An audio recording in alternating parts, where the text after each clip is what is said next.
ये कहानी 1840 में पेश है, जब एक कारोबारी जहाज स्कॉटलैंड से अमेरिका की तरफ अपना सफर तय कर रहा था और ये सफर वो समुद्री जहाज के जरिए कर रहे थे। लेकिन एक रात हम क्या देखते हैं कि वो अपना रास्ता भूल जाते हैं और अपने सही रास्ते से भटक जाते हैं। वहाँ पर बहुत ज्यादा धुंध भी होती है और उन्हें कोई सही रास्ता नजर नहीं आ रहा होता और कुछ फासले पर जाते ही वो चट्टानों से टकरा जाते हैं और टकराते ही उनका जहाज तबाह हो जाता है। जहाज के टकराते ही उसमें मौजूद सब लोग मर जाते हैं, यहाँ तक कि वो कश्ती चलाने वाला। लेकिन उसमें सिर्फ 3 लोग बचते, जिनके नाम हैं ओलिवर कॉस्ली, जिम बकली और तीसरा शख्स पेरिस। वो लोग एक वुड की बोट में बैठकर किसी तरह अपनी जान बचाने के लिए वहां से निकल जाते। उनके पास एक नक्शा मौजूद होता, लेकिन उनको कुछ भी समझ नहीं आ रहा होता कि वो लोग कहाँ पर, क्योंकि जो नक्शा उनके पास होता है वो जगह उनके पास मौजूद नक्शे में नहीं थी। वो लोग बहुत मुसीबत में, क्योंकि उनकी बोट खराब थी। वो लोग अपनी जान बचाने के बारे में सोच रहे थे, हमें जल्द ही कोई सोल्यूशन ढूंढना चाहिए वरना हम भी सब लोगों की तरह मर जाएंगे। कुछ देर बाद सुबह हो जाती है और अब धुंध भी कुछ कम नजर आती है। वो अपने चारों तरफ देखते हैं तो उनको एक आइलैंड नजर आने लगता है जो उनकी कश्ती से ज्यादा फासले पर नहीं था। वो लोग फौरन उसके किनारे पर आ जाते और वहां आकर कुछ देर बैठ जाते। वहां पर बहुत सुकून और सन्नाटा होता है, जिससे उनको ये महसूस होता है कि ये आइलैंड बिल्कुल खाली है, यहाँ उनके अलावा कोई नहीं है। कुछ देर गुजरने के बाद वहाँ एक बूढ़ा शख्स आता है जिसका नाम पिंगल होता है। दरअसल वो बूढ़ा आदमी उस आइलैंड का ही रिहायशी था। वो उस आइलैंड पर उन तीनों को बहुत अच्छे से वेलकम करता है और उनको अपने घर ले जाता है और ले जाते ही अपने घर वो उन्हें खाना खिलाता है। कॉस्ली अपनी कहानी बताना शुरू करता है कि वो लोग यहाँ पर कैसे आए, क्योंकि उनका जहाज चट्टानों से टकरा गया था और जहाँ पर ये वाकया पेश आया वो उस बूढ़े शख्स के घर से ज्यादा दूर नहीं था। वो लोग ये सोच रहे होते हैं कि शायद उस कश्ती में मौजूद हमारे अलावा और लोग भी बच गए हों। वो उस बूढ़े शख्स को कहते हैं कि उसको वहाँ पर आग जलानी चाहिए। इसका फायदा ये होगा कि अगर कोई शख्स बच गया होगा तो वो यहाँ पर आ जाएगा। इसके जवाब में वो बूढ़ा शख्स उनको कहता है कि तुम लोग आराम कर लो, मैं आग जला दूंगा। जो वाकया उनके साथ पेश आया था उसमें कॉस्ली का बाजू बुरी तरह जख्मी हो जाता है। वो बूढ़ा शख्स उनको मशवरा देता है कि उन्हें कुछ दिन वहाँ आइलैंड पर ही स्टे करना चाहिए जब तक कि वो पूरी तरह ठीक ना हो जाए, और इस मकसद के लिए वो उनको एक टकलस नामी आदमी के घर लेकर चले जाते हैं ताकि वहाँ पर उनका इलाज हो सके। लेकिन अजीब बात जो हमें देखने को नजर आई कि वो आइलैंड काफी बड़ा था और वहाँ पर तकरीबन 40 घर थे, और उससे भी अजीब बात ये थी कि वहाँ पर सिर्फ 4 लोग रहते थे। वो बूढ़ा शख्स पिंगल, उसकी बेटी कॉरिगन, वो डॉक्टर क्लेम डगलस और उसकी भतीजी लैम्पे। ये बात सुनने में काफी अजीब थी और वो लोग इसके बारे में पूछते हैं। इसके जवाब में डगलस उनको कहता है इसकी वजह ये है कि कुछ अरसा पहले ये आइलैंड बंजर हो गया था और रहने के काबिल ना रहा, जिसकी वजह से सब लोग वो जंगल छोड़कर चले गए। वो उन्हें बताता है कि हम 4 लोग भी यहाँ पर अपनी मर्जी से रुके और हम लोग यहीं पर रहेंगे क्योंकि हम यहाँ से जाना नहीं चाहते। फिर हम देखते हैं कि अगली रात बकली को कुछ अजीबोगरीब आवाजें सुनाई देती हैं और सब लोगों को उस आइलैंड के बारे में शक होने लगता है। उन्हें ख्याल आता है कि यहाँ पर कुछ तो गड़बड़ है जो वो 2 लोग इनसे छुपा रहे हैं, या कोई और बात भी है जो वो लोग इनसे छुपा रहे थे। उन्होंने ऐसा इसलिए सोचा क्योंकि जब लोग यहाँ पर आए उन्हें सब लोगों का रवैया अजीबोगरीब लगा, खासतौर पे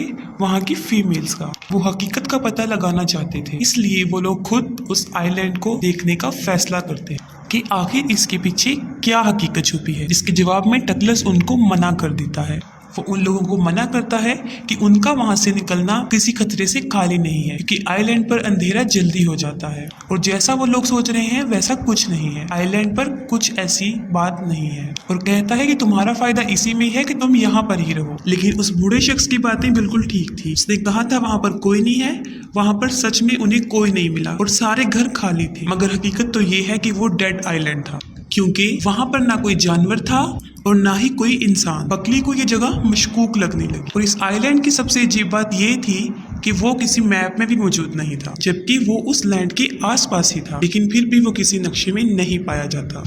पेरिस और बकली इस आइलैंड का पता करवाने के लिए जाते हैं और वो लोग एक दूसरे से अलग हो जाते हैं ताकि वो सही हकीकत जान सके। बकली अपनी मंजिल पर उस मुकाम पर जल्दी वापस आ जाता है जहां वो दोनों मशवरा करते हैं कि हमें वापस यहाँ लौट कर आना है, लेकिन पेरिस वापस जल्दी नहीं आता क्योंकि पेरिस की आईसाइट कमजोर होती है और उसको वहाँ पर पाँव में मोच भी आ जाती है, जिसकी वजह से वो वहीं पर गुम हो जाता है। लेकिन उससे भी अजीब बात ये कि उसे अपने इर्द गिर्द किसी के होने का एहसास होता है और अजीबोगरीब आवाजें सुनाई देती हैं। उन आवाजों को सुनते ही उसे खौफ महसूस होने लगता है और वो मदद के लिए अपने दोस्तों को पुकारता है, लेकिन वहाँ पर उसकी सुनने वाला कोई नहीं होता। बकली वापस घर आ जाता है और वो अपने दोस्तों को बताता है कि पेरिस वापस नहीं आया, इसलिए वो सब उसको ढूंढने के लिए निकल जाते हैं। लेकिन ठीक उसी वक्त डगलस वहाँ पर आ जाता है और वो उन लोगों को मना कर देता है कि वो अब यहाँ से बाहर ना निकले, उनका घर में रहना ही बेहतर है, क्योंकि अंधेरे में निकलना उनके लिए किसी खतरे से खाली नहीं हो सकता। और वो कहता है अभी तुम्हें घर पे रहना चाहिए, तुम सुबह को अपने दोस्त को ढूंढ सकते हो। लेकिन वो सब लोग बहुत डरे हुए होते हैं कि कहीं पेरिस में कोई मुसीबत भी तो नहीं। वो सोचते हैं कि पेरिस को कोई नुकसान तो नहीं पहुंच गया। उनको ये खतरात आते रहते और फिर वही होता है जिसका उनको डर होता है। वो अगले दिन अपने दोस्त को ढूंढने निकलते हैं तो उन्हें पेरिस की लाश मिलती है और उसकी मौत कैसे होती है कि जैसे उसे किसी बुलंदी से गिराया गया हो। उसके बाद बकली और घोस्ट दोनों का शख्स यकीन में बदल जाता है कि यहाँ पर कोई गड़बड़ है। वो सोचते हैं या तो इस आइलैंड में कोई गड़बड़ है या वहाँ पर रहने वालों में। उन्हें उन चारों शख्स पर जो वहाँ पर रहते थे शक था, खास तौर पे वहाँ की औरतों पर, क्योंकि वो औरतों में होने वाले बदलाव को देख सकते थे कि अचानक से ही उनके फेस का कलर, उनकी आंखों का कलर चेंज होने लगता और वो औरतें इतनी अजीबोगरीब हो जाती और हरकतें करने लगती कि उनको बेड के साथ बांधना पड़ता। और उनमें से जो औरतों में से सबसे अजीब औरत थी वो कॉरिगन थी। वो सबसे अजीब इसलिए थी क्योंकि उसकी हरकतें सबसे अजीब थी। वो रातों को जंगलों में घूमती रहती, वो अजीबोगरीब रिचुअल करती, आग के गिर्द घूमती रहती। और जब पेरिस गुम हो गया था तो वो औरतें अजीबोगरीब बन गई थी, मतलब उनके फेस का, उनकी आंखों का रंग चेंज हो गया था, जिससे ये जाहिर होता था कि या तो उन्होंने पेरिस पर हमला कर दिया था या उस पे जादू कर दिया था या उनको पता था कि पेरिस मर रहा है, लेकिन वो फिर भी अपने दोस्त की जान नहीं बचा सकते थे, उसके लिए कुछ नहीं कर। और हमें पेरिस जिस हालत में मिला वो मुर्दा था। इसके बाद हम देखते हैं कि हमें आइलैंड पर एक तीसरी औरत, उन दो औरतों के अलावा एक तीसरी औरत भी नजर आती है, लेकिन वो औरत उनको उस आइलैंड में आकर नजर नहीं आई, क्योंकि जब वो अपनी कश्ती में सवार थे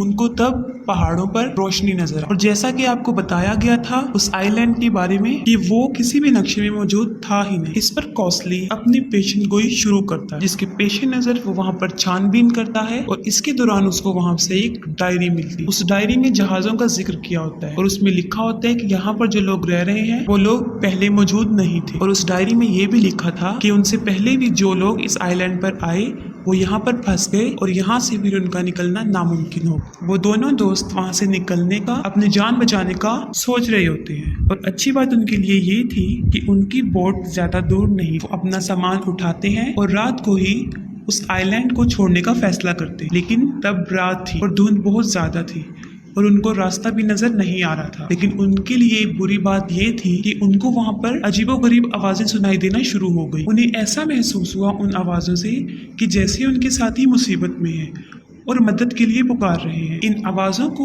सुनकर वो अपने सेंसेस को खो देते हैं और पागल होने लगते हैं। और इस पागलपन के आलम में वो पानी में कूदने ही वाले होते हैं कि वहाँ पर वो बूढ़ा शख्स पिंगल फौरन आ जाता है और उनको वापस आने का बोलता है। पिंगल उन्हें अपने घर ले आता है और उनको समझाने की कोशिश करता है कि अब तुम यहाँ पर बुरी तरह फंस चुके हो, तुम्हारी लाख कोशिश करने के बाद भी तुम यहाँ से नहीं निकल सकते। वो उन्हें कहता है कि अगर तुम्हें अपनी जिंदगी से प्यार है, अगर तुम जिंदा रहना चाहते हो तो तुम्हें हमारी बात सुननी होगी, हमारी बात माननी हो, वरना तुम्हारा हाल भी वही होगा जो उन लोगों का हुआ, यानी तुम भी मारे जाओगे। और अब वो इस आइलैंड का राज फाश करता है और उनको हकीकत बताता है कि ऐसा यहाँ पर क्यों होता है और क्यों हो रहा है उनके साथ। वो उनको कहानी बताना शुरू करता है कि कुछ साल पहले उन्हें समंदर के किनारे एक सुनहरे बालों वाली लड़की मिली और ये वाकया तब का है जब ये आइलैंड बिल्कुल आबाद था, यानी वहाँ पर सब लोग रहते थे और अपनी जिंदगी को एक खुशहाल तरीके से गुजार रहे थे। और वो लड़की भी रहती, उस लड़की का नाम प्रेसेप्नी था। वो लड़की नेचर से काफी फ्रैंकली थी और फ्रेंडली भी। सब लोग उसको उसकी नेचर की वजह से बहुत पसंद करते थे क्योंकि वो बहुत खुशहाल खुशबाश लड़की थी। लेकिन उस लड़की के बारे में हकीकत कुछ और थी। वो इंसानी रूप में एक गॉडेस यानी एक देवी थी। जब से वो इस आइलैंड पर आई थी, इस आइलैंड के हालात काफी अच्छे हो गए। वहाँ पर मौजूद खेतों की प्रोडक्शन काफी ज्यादा तादाद में बढ़ गई और हालात काफी अच्छे हो। इसकी वजह ये थी कि मैंने आपको बताया था कि ये फिल्म एक ग्रीक मैथोलॉजी है। ये कहानी एक ग्रीक मैथोलॉजी है और ग्रीक मैथोलॉजी के हिसाब से वो लड़की एक द गॉडेस ऑफ हार्वेस्ट कहा जाता है और इसके बाप का नाम ज़्यूस है और हेडेस पूरी दुनिया का देवता था। वो अपनी बेटी को उस आइलैंड पर ले गए और फिर उसके बाद वो वहाँ की ग्रीक बन गई। जब रिबनी वहाँ से चली गई तो उस आइलैंड के काफी बुरे हालात हुए। वहाँ के खेत उजड़ गए और लोग भूख से मरने लगे। हकीकत में वो लड़की इस आइलैंड पर एक आम इंसान की तरह जिंदगी गुजारने आई, लेकिन इस आइलैंड की कहानी का किसी को आज तक पता नहीं चला। रिबनी बहुत खूबसूरत, हर मर्द उसकी तरफ अट्रैक्ट हो जाता है। एक दिन का वाक्य है कि एक मर्द शराब की हालत में उसके साथ बदतमीजी करने की कोशिश करता है और इसके दौरान वो उस लड़की को जान से मार देता है। इसका मतलब हरगिज ये नहीं कि वो लड़की पावरफुल नहीं थी या वो उसका मुकाबला नहीं कर सकती, क्योंकि उस वक्त वो एक इंसानी रूप में थी, इसीलिए अपनी प्रोटेक्शन के लिए वो कुछ नहीं कर सकती। लेकिन उसके मरते ही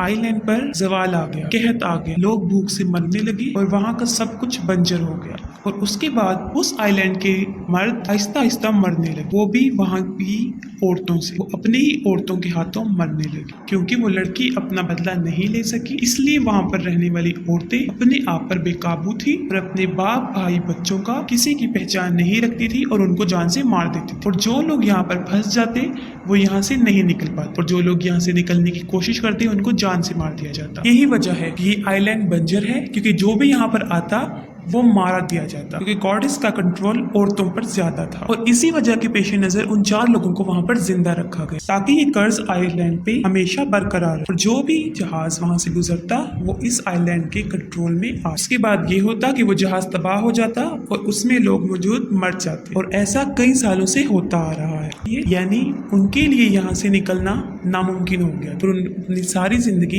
इस आइलैंड पर ही कैद की तरह गुजारनी पड़ी। और यकीनन कोई भी शख्स ऐसी कैद की जिंदगी को पसंद नहीं करता। वो बूढ़ा शख्स उन्हें इस आइलैंड की सारी हकीकत बताता है, जिसको सुन के वो काफी शॉक्ड हो जाते, लेकिन वो फिर भी वहां रहने को तैयार नहीं होते। और तब उन्हें पता चलता है कि उनका दोस्त भी उन औरतों के वश में आ गया था। इसके बाद बूढ़ा शख्स उन दोनों की हेल्प करता है वहां से निकलने की। वो उन औरतों को बांध देता है ताकि वो उसके ऊपर अपना जादू न करे। लेकिन ये कर्ज इतना पावरफुल था कि गोसली भी वहां से नहीं निकल पाता और उस पर भी जादू का असर हो गया था और वो भी पानी में डूब जाता है और मर जाता है। इसके बाद जो आइलैंड की औरतें थी वो इस सारे मामला से तंग आ चुकी थी और वो खुद को मार देती हैं, जिससे प्रिसिबनी यानी उस लड़की की पावर उस आइलैंड पे कम हो जाती। और किसी को आज तक ये पता नहीं चला कि गोसली को समंदर में जिंदा पाया गया या नहीं। और इसी तरह वो आइलैंड एक हिस्ट्री बन के रह गया।